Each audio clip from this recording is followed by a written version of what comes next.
What is up, guys? Kris Gethin here. Now, I am just in between flights. I have been flying all around India for a couple of weeks, and I was back in Boise, Idaho, before flying now to Columbus, Ohio. Now I'm at the Denver airport.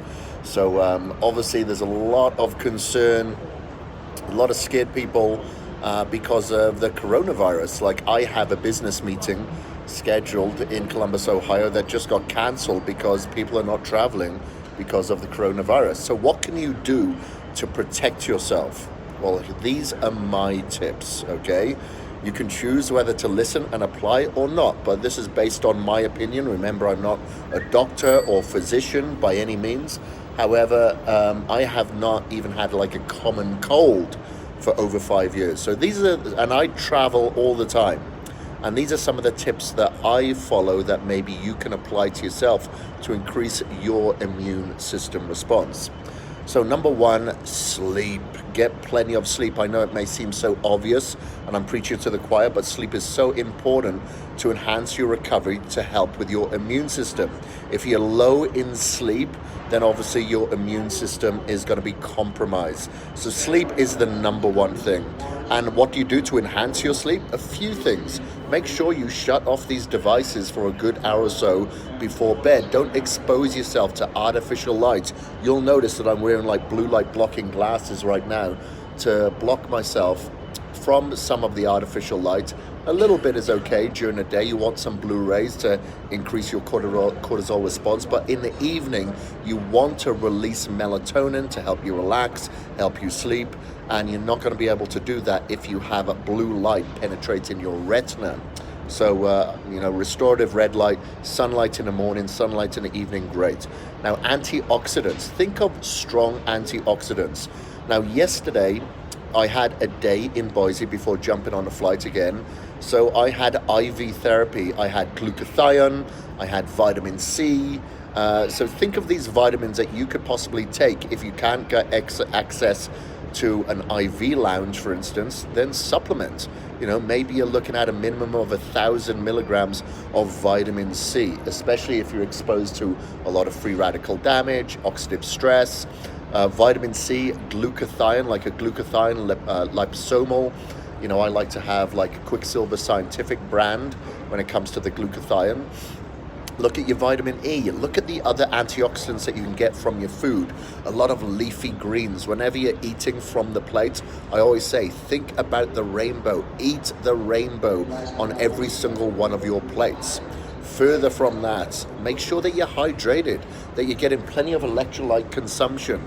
So the closest thing to blood plasma is coconut water. So I'm drinking a coconut water that I have here. I also travel with extra antioxidants and electrolytes. I've got a sample packet or travel packet here of HydroCharge. So I have plenty of antioxidants, electrolytes, and staying hydrated whilst I'm flying. So make sure that you drink plenty of water whilst you're traveling as well. Try to stay away from the airplane food, the snacks when they come around with that. Try to stay away from caffeine because caffeine is going to have a diuretic effect. So you want to ensure that you try to stay as hydrated as you possibly can. Also, when I travel on flights, I try to fast to a certain degree. If I'm not fasting, I'll definitely stay away from carbohydrates. So I actually have like some nuts here. I have a nut trail mix. Don't know if I'm gonna be able to reach down for it. Probably not, because I got lots of stuff in here. I have my EMF blocking blanket here. I've got some nuts here, some activated nuts. So they are actually soaked and not sprouted, but soaked. Make them a lot more easier digestible, because what I'm trying to do is maintain good insulin regulation. I don't want any insulin spikes or sugar spikes, because every time my sugar spikes will crash, my insulin resistance can increase and my immune system can go down. Okay, so that's another thing. Make sure that you don't eat the airplane food, and try to go carbohydrate free while you're traveling. And the only carbohydrates, when I say carbohydrate free, I mean complex carbs or starch carbs or sugars. then of course you can have your fibrous carbs, your vegetables, your salads and stuff like that. You know, there's always salads that you can get from the airport.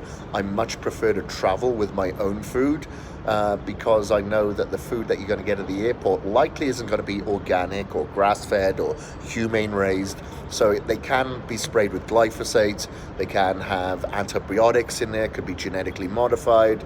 So try to stay away from that as well. And another thing that I do is I ground myself, I earth myself. So what does that mean? It means that I am getting negative ions from the earth. When the earth is struck by lightning, obviously it's being charged with an electrical charge of negative ions. That's very good for your body. It's great for fighting, can be great for fighting inflammation. So one thing that I do, because sometimes when you're going from one plane to the next, sometimes they put you on the tarmac outside, which is a good thing, because then what I do, can you see this bar on the back here? I've just peeled that off. I've got another one in my bag.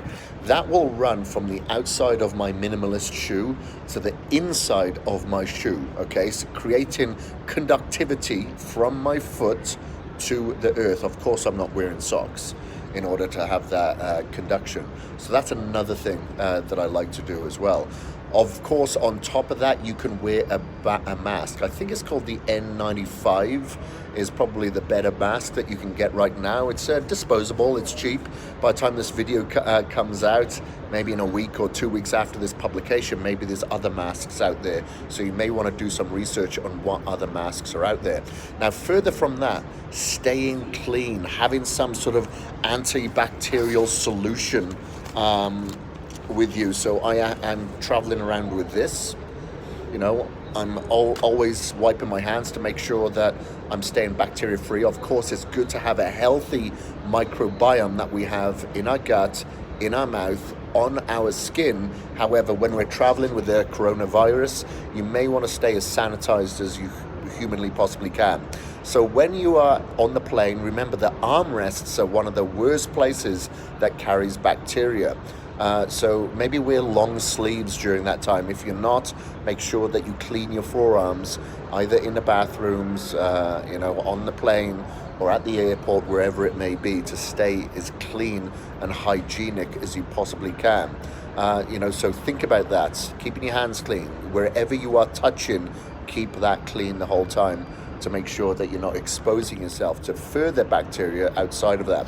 One thing I wanted to mention as well, your gut microbiome. Your gut microbiome feeds off good, healthy foods and fermented foods. So whenever you have the possibility to have sauerkraut or kimchi or some kefir, make sure that you feed your gut with a healthy microbiome of probiotic and prebiotic fiber as well, to ensure that remember your gut has more bacteria than you do DNA. So you are more bacteria than DNA. So if you look after your gut, you're going to be looking after your immune system.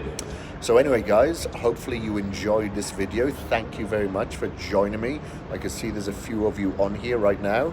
So I am going to get ready to board my next flight. So whilst you are traveling, coronavirus or not, follow these strategic principles to maintain a healthy immune system so you can always travel for business or pleasure without sick days.